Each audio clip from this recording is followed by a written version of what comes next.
The rain came down in steady sheets that late autumn morning as James Parker drove down the winding mountain road just outside Flagstaff, Arizona. A single father and carpenter by trade, James was heading home after dropping off a hand-carved rocking chair to a customer when he saw her.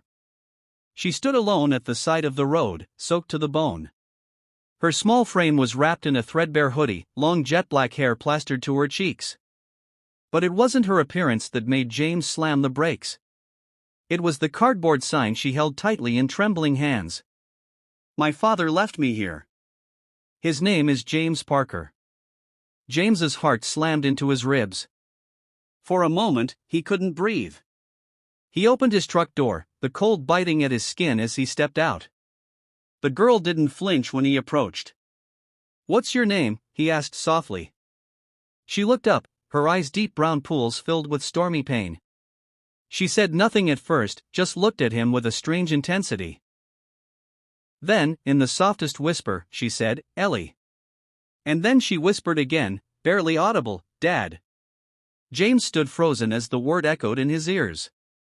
He hadn't seen Ellie since she was a toddler. His ex-wife, Sandra, had taken her when she left 9 years ago. She'd cut off all contact and refused every letter and call. He'd filed reports, hired investigators, but she'd vanished like a ghost into the Southwest. Now, here she was, his daughter.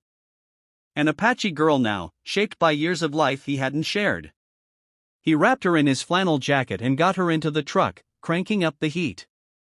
Neither of them said much on the ride to his small cabin, but Ellie never stopped watching him with quiet, haunted eyes. Over the following days, James tried to piece together her story. Sandra had moved them onto an Apache reservation, cutting ties with her past. But recently, Sandra had become ill mentally and physically. According to Ellie, her mother's rages had grown violent. One night, during a breakdown, she pushed Ellie out of the trailer and told her to find that useless man who made you. So Ellie walked miles in the rain until she found him. James was devastated. For years, he'd blamed himself for losing Ellie. Now she was back, but broken, silent, full of mistrust. She barely ate.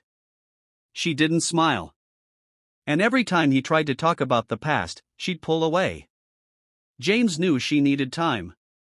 So he began to build a bridge the only way he knew how, through small, steady actions.